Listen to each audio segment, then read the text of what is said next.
आज हम देख रहे हैं future continuous tense. Future continuous tense यानी होता है निरंतर भूतकाल। फ्यूचर यानी भूत हो जाएगा, कंटिन्यूअस यानी निरंतर और टेंस यानी काल। तो टेंस का नाम है हमारे पास में फ्यूचर कंटिन्यूअस टेंस। हिंदी में उसको कहेंगे निरंतर भूतकाल। अब हिंदी के वाक्य में पहचान कि कौन सा वाक्य निरंतर भूतकाल का होगा, तो पहचान के लिए हिंदी के वाक्यों के आखिरी में होगा रहा होगा, रहे होंगे, रही होगी। यदि हिंदी के वाक्य में ये दिखाई दे तो हम कहेंगे कि निरंतर भूतकाल है। वैसे ही इंग्लिश के वाक्य में हमको या इंग्लिश के सेंटेंस में हमको क्या दिखाई देगा, तो हम कहेंगे कि फ्यूचर कंटिन्यूअस टेंस है।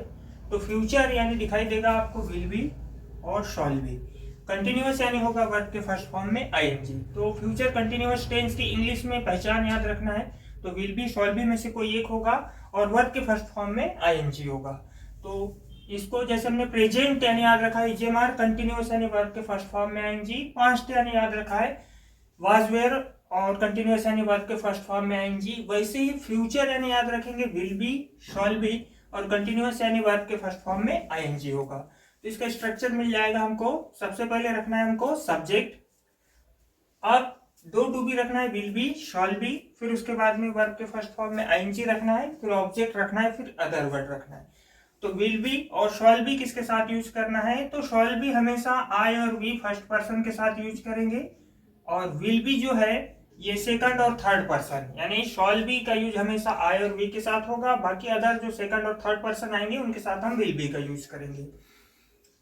एग्जाम्पल है हमारे पास, वह क्रिकेट खेल रहा होगा। इसको ट्रांसलेट करना है, सबसे पहले अफर्मेटिव बनाएंगे इसका हम फ्यूचर कंटिन्यूअस टेंस में। तो फ्यूचर कंटिन्यूअस टेंस का स्ट्रक्चर हमारे पास दिया हुआ है। पहले सब्जेक्ट रखना है, तो सब्जेक्ट वह क्रिकेट खेल रहा होगा, तो इसमें सब्जेक्ट आ जाएगा वह, तो वह को कहते हैं हम ही। उसके बाद विल बी, शॉल बी, तो ही हमारा थर्ड पर्सन है तो इसके साथ आ जाएगा विल बी। उसके बाद में वर्ब के फर्स्ट फॉर्म में आईएनजी रखना है, तो जो काम हो रहा है वो खेलने का हो रहा है तो उसके लिए वर्ब होती है प्ले, उसमें लगा देंगे ING, he will be playing हो गया। उसके बाद में अब रखना है हमको ऑब्जेक्ट, तो ऑब्जेक्ट हमारे पास है क्रिकेट, तो आ जाएगा क्रिकेट। हिंदी में था वह क्रिकेट खेल रहा होगा, इंग्लिश में बन गया he will be playing cricket. अब इसका बनाना है हमको नेगेटिव सेंटेंस। तो नेगेटिव सेंटेंस का पहला रूल्स होता है कि यदि सेंटेंस में हमको टू बी दिखाई दे तो टू बी के बाद में हमको नॉट रखना चाहिए। तो यहाँ पर हमको दो टू बी दिखाई दे रही है, विल और बी, तो पहली टू बी के बाद में हम नॉट रख देंगे, तो इसका नेगेटिव सेंटेंस बन जाएगा ही, फिर विल लिखेंगे, उसके बाद में रखेंगे नॉट, फिर बी, फिर प्लेइंग, फिर क्रिकेट। सेंटेंस बन गया हमारा negative sentence, he will not be playing cricket. वैसे इसका हमको इंटरोगेटिव बनाना है, वह क्रिकेट खेल रहा होगा, वह क्रिकेट नहीं खेल रहा होगा। अब हमको बनाना है क्या वह क्रिकेट खेल रहा होगा, तो टू बी को सामने ले लेंगे। पहला रूल्स के यदि सेंटेंस में टू बी हेल्पिंग वर्ब हो तो उसको सामने लिखना चाहिए, तो विल को हम सामने लिख लेंगे विल, फिर ही, फिर बी, फिर जैसे का वैसा लिख लेंगे पूरा प्लेइंग क्रिकेट और लास्ट में लगा देंगे क्वेश्चन मार्क। तो एक सेंटेंस था हमारे पास वह क्रिकेट खेल रहा होगा, उसका अफर्मेटिव, नेगेटिव और इंटरोगेटिव बना लिया हमने। तो अफर्मेटिव बन गया he will be playing cricket, negative बन गया he will not be playing cricket, interrogative बन गया will he be playing cricket. Future continuous tense का सेकंड एग्जांपल देख रहे हैं हम कि हम अंग्रेजी सीख रहे होंगे, लास्ट में रहे होंगे आया हुआ है, तो हमको इसका अफर्मेटिव बनाना है, फिर नेगेटिव बनाना है, फिर इंटरोगेटिव बनाना है। स्ट्रक्चर हमको पता है कि सबसे पहले हमको सब्जेक्ट रखना है, फिर उसके बाद में विल बी या शॉल बी प्लस वर्ब के फर्स्ट फॉर्म में आईएनजी रखना है। तो सबसे पहले सब्जेक्ट रख लेंगे हम यानी हो जाएगा वी, सब्जेक्टिव केस। फिर उसके बाद में विल बी, शॉल बी, तो फर्स्ट पर्सन आया है, जैसे ही फर्स्ट पर्सन आता है तो हमको शॉल बी रखना है, अदरवाइज हमको सभी के साथ में विल बी रखना है। तो वी के साथ में आ जाएगा शॉल बी। फिर उसके बाद में वर्ब का फर्स्ट फॉर्म सीखने के लिए होता है लर्न, और उसमें लगा देंगे आईएनजी, तो हो जाएगा लर्निंग। उसके बाद रखना है ऑब्जेक्ट, तो आ जाएगा इंग्लिश। सेंटेंस बन गया हमारे पास में we shall be learning English. इसका बनाना है नेगेटिव, तो नेगेटिव बनाने का फर्स्ट रूल, सेंटेंस में यदि टू बी है तो टू बी के बाद नॉट रख दे, टू बी है हमारे पास शॉल और बी, दो टू बी है, उसके बाद एक टू बी के बाद नॉट रख देंगे, नेगेटिव बन जाएगा we shall not be learning English.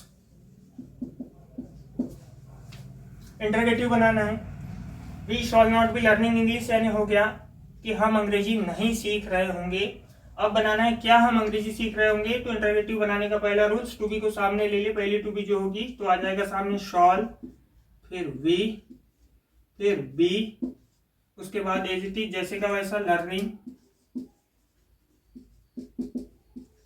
उसके बाद में इंग्लिश, और लास्ट में लगा देंगे क्वेश्चन मार्क। तो इंटरगेटिव बन गया shall we be learning English.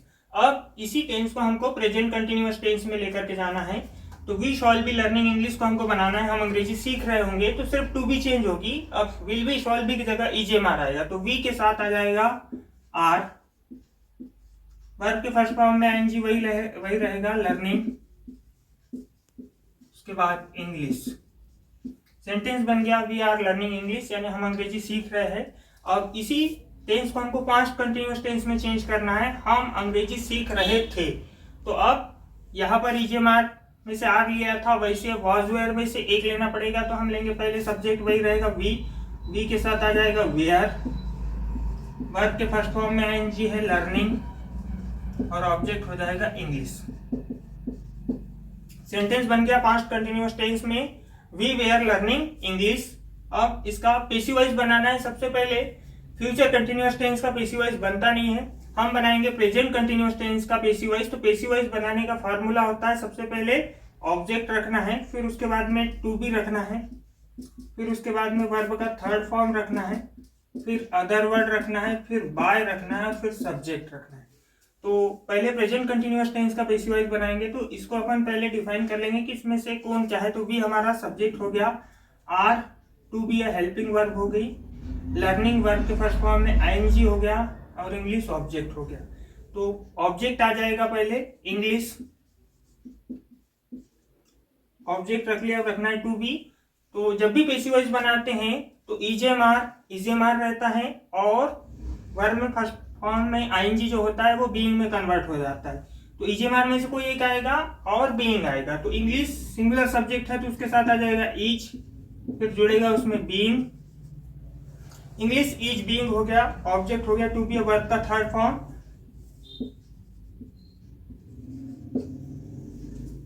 Learned. फिर उसके बाद में इसको ईडी लगाकर भी बना सकते हैं हम, इंग्लिश इज बीइंग लर्नड। फिर उसके बाद में अदर वर्ड नहीं है तो रख देंगे बाय, और सब्जेक्ट बी का उधर जाके हो जाएगा अस। फिर उसके बाद में दूसरा पैसिव वॉइस बनाना है हमको पास्ट कंटिन्यूअस टेंस का, ऑब्जेक्ट वही रहेगा इंग्लिश। फिर उसके बाद में टू बी, अब वाज वेयर में से कोई एक रहेगा और बीइंग रहेगा, तो इंग्लिश सिंगुलर सब्जेक्ट है तो उसके साथ आ जाएगा वाज, उसके बाद आ जाएगा बीइंग, उसके बाद में वर्ब का थर्ड फॉर्म लर्नड है, लर्नड भी कर सकते हैं, लर्नड आ जाएगा। फिर उसके बाद में अदर वर्ड नहीं रख देंगे बाय, और बी का ऑब्जेक्टिव केस हो जाएगा अस।